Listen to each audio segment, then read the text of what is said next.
The story begins in a courtroom where an 18-year-old boy from a New York City slum is on trial for allegedly stabbing his father to death. Final closing arguments are presented, and the judge then instructs the jury to decide whether the boy is guilty of murder. The judge further informs them that a guilty verdict will be accompanied by a mandatory death sentence. The 12-man jury retires to a private room, where they spend a short while getting acquainted before they begin deliberating. It is immediately apparent that the jurors have already decided that the boy is guilty, without taking time for discussion with the sole exception of juror number 8, Henry Fonda.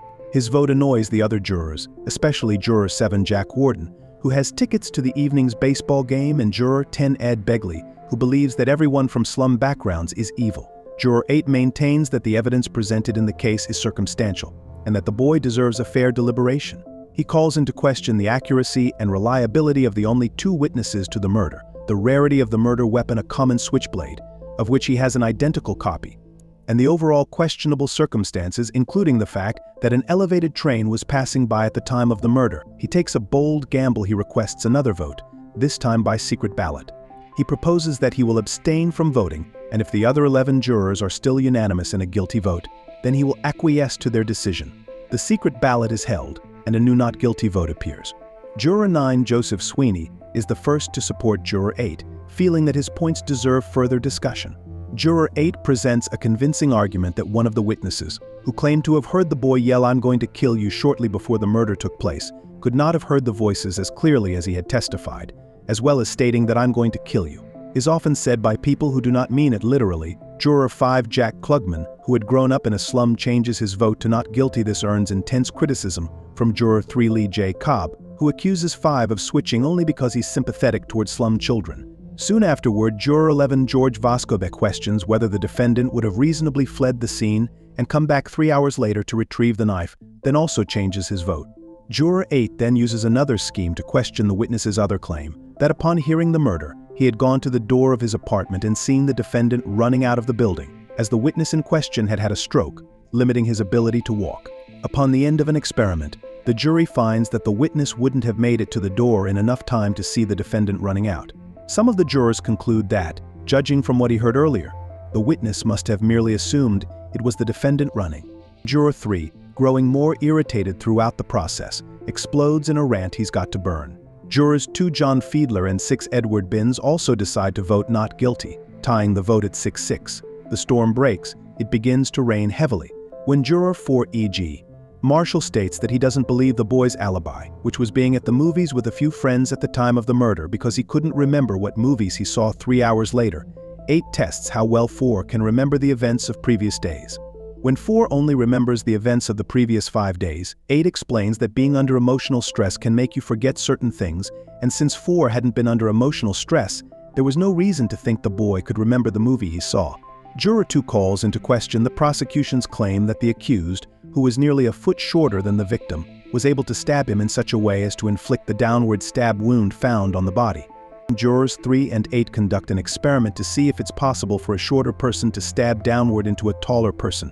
The experiment proves that it's possible, but juror 5 then explains that he had grown up in the middle of knife fights in his neighborhood, and shows, through demonstrating the correct use of a switchblade, that no one so much shorter than his opponent would have held a switchblade in such a way as to stab downward, as it would have been too awkward. Rather, someone that much shorter than his opponent would stab underhanded at an upwards angle.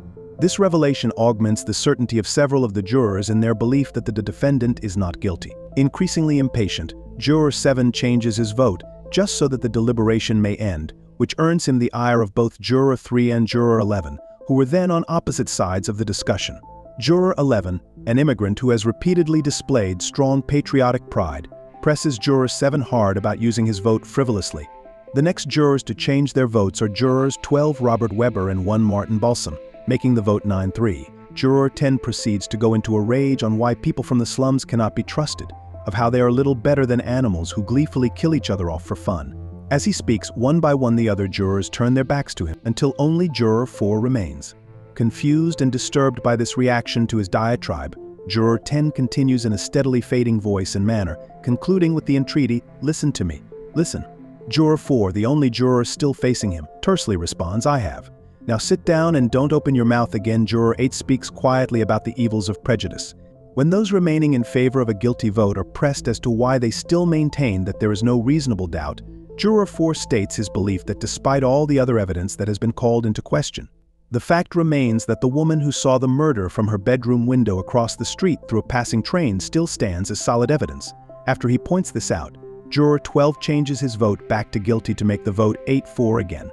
When Juror 4 e.g. Marshall states that then Juror 9, after seeing Juror 4 rub his nose which is being irritated by his glasses, realizes that, like Juror 4, the witness who allegedly saw the murder had impressions in the sides of her nose, indicating that she wore glasses, but out of vanity did not wear them in court. He cannily asks Juror 4 if he wears his eyeglasses to sleep, and Juror 4 admits he doesn't. No one does. Juror 8 explains that there was thus no reason to expect that the witness happened to be wearing her glasses while trying to sleep, and he points out that the attack happened so swiftly that she would not have had time to put them on. At this point, the only remaining juror with a guilty vote is Juror 3. A long argument with Juror 8 culminates in 3 revealing that he had had a poor relationship with his son, and his anger over this fact is the main reason he wants the defendant to be guilty. Juror 3 loses his temper and tears up a photo of himself and his son, then suddenly breaks down crying and changes his vote to not guilty, making the vote unanimous. As the jurors leave the room, 8 helps the distraught 3 with his coat in a show of compassion. The story ends when the friendly jurors 8 Davis and 9 McCardle exchange names, and all the jurors descend the courthouse steps to return to their individual lives.